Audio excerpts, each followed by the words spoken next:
Jesse and I met when I was 11 in grade 6.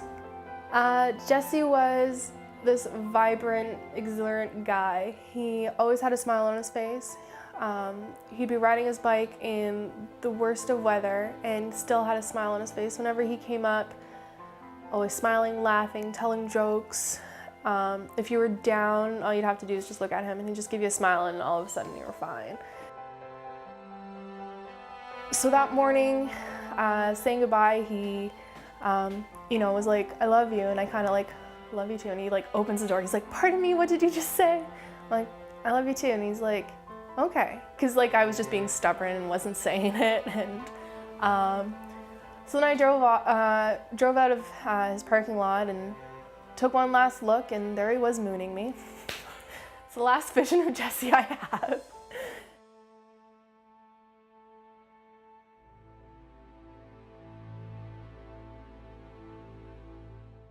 So he was riding his bike home on the shoulder, and a truck was coming.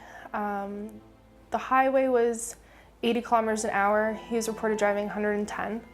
The driver went to go switch lanes, overshot the lane change, drove onto the shoulder, hit Jesse, sent him flying 20 meters, killed him instantly, left him in the ditch, and went home to have some more drinks.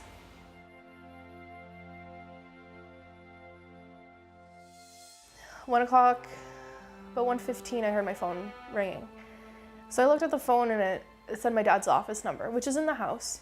And I'm like, why is my dad calling me? You know, it's an odd hour, he wouldn't be calling me about the house. And at this time, my grandpa was sick. So I just assumed, okay, maybe, like I didn't think my grandpa was that ready to go, but maybe something happened. Wouldn't it be my mom calling me, like, and he's like, "I have some bad news." Still thinking about my grandpa. And I'm like, "Okay," and he's like, "It's about Jesse," and my heart just sank.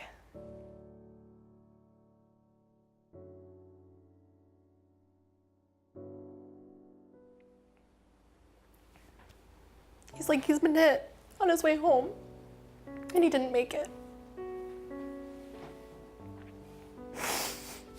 And my world stopped for a minute. And I remember walking in the streets, 2 o'clock in the morning, screaming, "Why, God? Why? Why me? Why him? What did he do?"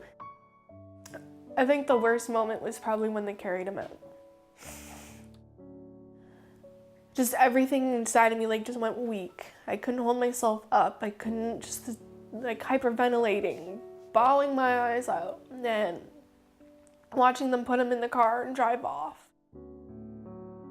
I had a rough year. I fell away from church. I fell away from God. My thoughts were, why would God let this happen? And I've learned now that it wasn't God who made the guy get in the car after having a couple drinks. It wasn't God who made him drive home. The healing process, it still is hard, and I feel like it was harder because he was killed instantly out of nowhere. He's 22, doing something he does every day. So you get the news of that, then you have to go through the viewings and then the funeral, and it's not done after the funeral, because it was an impaired driver that killed him. It was the court proceedings and having to go to court and hear the details. Like most of the details I heard on the news, his family didn't even know. And then it feels like I was saying, you feel like everything's going all right, life's going good, I got a job, I just got a car, I got this, and then I run into the impaired driver.